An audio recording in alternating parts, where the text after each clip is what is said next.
ورحمة الله وبركاته.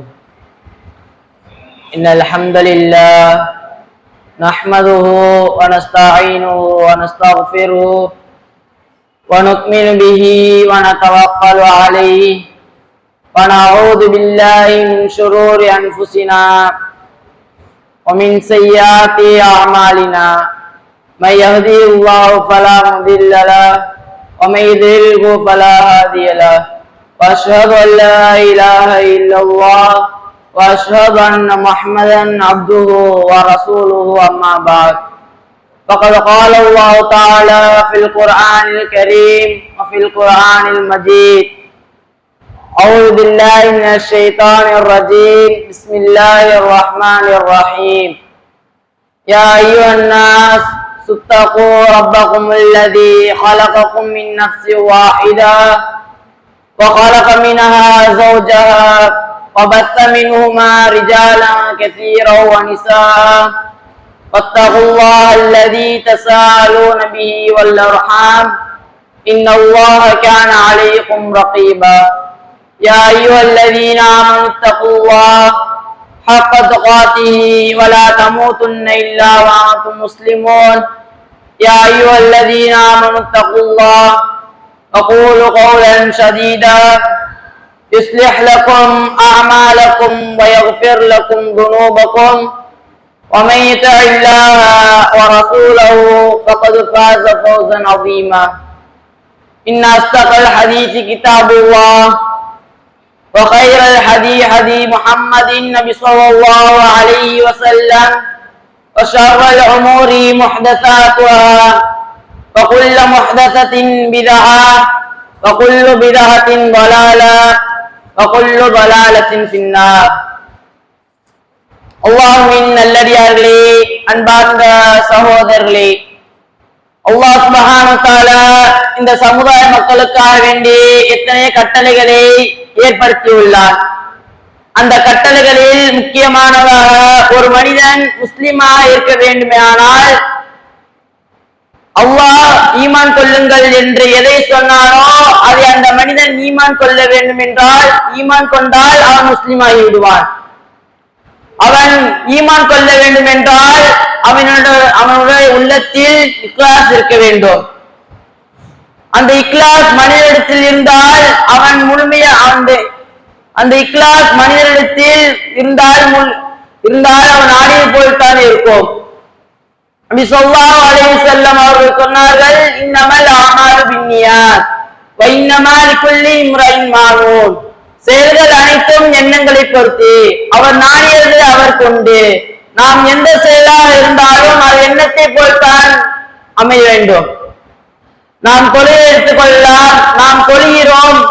நாம் தொழும்போது நம்மை யாரும் பார்க்கவில்லை என்பதற்காக நாம் சாதாரணமாகவும் அலட்சியமாகவும் தொழுகிறோம். அப்பொழுது யாராவது மனிதர் வந்தால் நம்மை பார்க்கிறார் என்பதற்காக அந்த தொழுகையில் பயபக்தியோடு தொழுகிறோம். அல்லாஹ் இப்படிப்பட்ட அல்லாஹ் இந்த தொழிலை ஏற்றுக்கொள்வானா என்றால் நிச்சயம் அல்லாஹ் ஏற்றுக்கொள்ள மாட்டான். அல்லாஹ் கூறுகின்றார்: வயலுல்லில் முஸல்லி, தொழுபவர்களுக்கும் கெடுத்தான். அல்லதீன ஹும் அன் ஸலாத்திஹிம் சாஹூன், அவர்கள் தொழுகையிலே பொடுபோக்குபவர்களாக இருக்கிறார்கள். யார் தொழுகையில் அலட்சியமாக இருக்கிறார்களோ அவர்கள் நாளை மறுமையிலே சக்கர் என்ற நரகத்தில் தான் நுழைவார்கள்.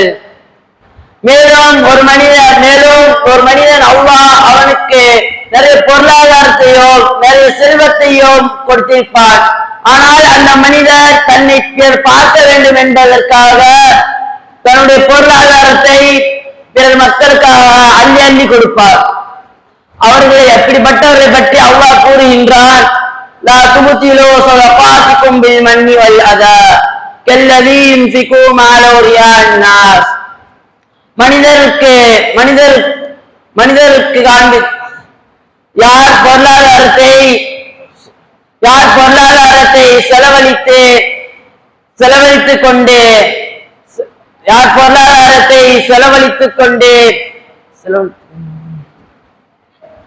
அல்லாஹ் மற்றொரு வசனத்தில் கூறுகின்றான்: கமஸலு ஸஃபானின் அலைஹி துராபுன். யார் பொருளாதாரத்தையும் செல்வங்களையும் வீணடிக்கிறாரோ அவர்கள் எப்படி வீணாகும் என்றால், ஒரு பாறை இருக்கிறது, அந்த பாறை மண் படிஞ்சு கிடைக்கிறது. அப்பொழுது மழை பெய்கிறது. அந்த பாறையில் மழை பெய்தால் அந்த பாறையில் மண் கீழே சரிந்து விழுகிறது. அதுபோல்தான் நம்முடைய பொருளாதாரமும் வீணாகிவிடும்.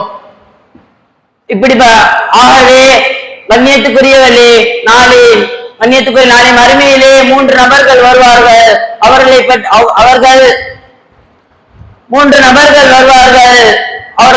அவர்கள் முதலாவது நபரை அல்லாஹ் கூப்பிடுவான். அந்த முதலாவது நபரிடத்தில் கேட்பான், நீ யாருக்காக போர் செய்தாய் என்று கேட்பான். அப்பொழுது அந்த மனிதர் கூறுவார், யா அல்லாஹ், நான் உனக்காக போரிட்டேன் என்று கூறுவார். அப்பொழுது அல்லாஹ் கூறுவான், கெதித்து நீ பொய் கூறுகிறாய், நான் உன்னுடைய உள்ளத்தை அறிபவன். நீ பிறர் மக்கள் பார்ப்பதற்காக வேண்டியும் உன்னை புகழ்வதற்காக வேண்டியும் தான் போரிட்டாய் என்றார் கூறுவார். நீ யாருக்காக போரிட்டாயோ அவரிடத்திலே போய் நன்மை பெற்றுக்கொள் என்று கூறுவார். அல்லாஹ் 2ஆம் ஆலிம் என்ற நபரை அளிப்பான். அந்த ஆலிமிடத்தில் கேட்பான், நீ யாருக்காக கல்வி கற்றாய் என்று கேட்பான். அப்பொழுது அந்த மனிதர் கூறுவார், யா அல்லாஹ், நான் உனக்காக கல்வி கற்றேன், உனக்காக பிற மக்களுக்கு கல்வி கற்றுக் கொடுத்தேன் என்று கூறுவார். அப்போது அல்லாஹ் கூறுவான், நீ கதித்தனியும் போய் கூறுகிறாய், நீ பிற மக்கள் பார்ப்பதற்காக வேண்டியும் புகழ்வதற்காக வேண்டியதுதான் கல்வி கற்றாய் என்று கூறுவார். நீ யாருக்காக கல்வி கற்றாய், யாருக்கு எதை செய்தாயோ அவரிடத்திலே போய் நன்மை பெற்றுக்கள் என்று கூறுவார். அல்லாஹ் 3ஆம் நபரை அழைப்பான். அந்த 3ஆவது என்ற நபரை அழைத்து, நீ யாருக்காக வேண்டி குர்ஆனை அழகாக ஓதினாய் என்று கேட்பார். அப்போது அந்த மனிதர் கூறுவார், யா அல்லாஹ், உனக்காக வேண்டிதான் குர்ஆனை அழகாக ஓதினேன் என்று கூறுவார். அப்பொழுது அல்லாஹ் கூறுவார், நீ கெதித்தனி பொய் கூறுகிறாய், நீ உன்னை மக்கள் புகழ்வதற்காக வேண்டியும் பெருமையா பேசுவதற்காண்டியும் தான் ஓதினாய். நீ யாருக்காக ஓதினாயோ அவரிடத்தில் போய் நன்மையை பெற்றுக்கொள். நம்முடைய எந்த செயலாக இருந்தாலும் அது எண்ணத்தை போல் தான் அமைய வேண்டும். நபி ஸல்லல்லாஹு அலைஹி வஸல்லம் அவர்கள் ஜிப்ரீல் அலைஹிஸ்ஸலாம் அவர்களுக்கு உரையாடி கொண்டிருக்கும் பொழுது ஜிப்ரீல் அலைஹிஸ்ஸலாம் அவர்கள், அல்லாஹ்வின் தூதரே, எனக்கு இக்லாஸை பற்றி எனக்கு கூறுங்கள் என்று கேட்டார்கள். அப்போது ரசூலுல்லாஹி அலைஹி வஸல்லம் அவர்கள் சொன்னார்கள், அன்தஅபுதுல்லாஹ கஅன்னக தராஹு வ இல்லம் தகுன் தராஹு வ இன்னஹு யராக. அல்லாஹ் நீங்கள் பார்ப்பது போன்று வணங்க வேண்டும், இல்லை என்றால் நீங்கள் அல்லாஹ்வை வணங்க வேண்டும் என்று வணங்குவது போல் பார்ப்பது போல் வணங்க வேண்டும். ஆகவே கண்ணியத்துக்குரியவர்களே, இந்த உலகத்திலே எம்முடைய தொழுகையோ, எம்முடைய ஜக்காத்தோ, எம்முடைய தர்மமோ, எம்முடைய உடலை அல்லாஹ் பார்க்க மாட்டான். மாறா அல்லாஹ் கூறுகின்றான்,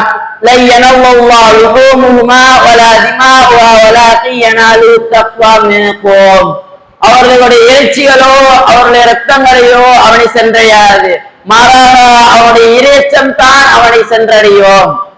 ஆகவே கண்ணியத்துக்குரியவர்களே, நாம் எந்த அமல் செய்தாலும் இஹ்லாஸான முறையில் செய்து நாளை மறுமையில் அல்லாஹ் தஆலா உங்களுக்கும் எனக்கும் தந்தல் புரிவானா. வாஹித் அல்ஹம்துலில்லாஹி ரப்பில் ஆலமீன். அஸ்ஸலாமு அலைக்கும் வரஹ்மத்துல்லாஹி வபரகாத்துஹு.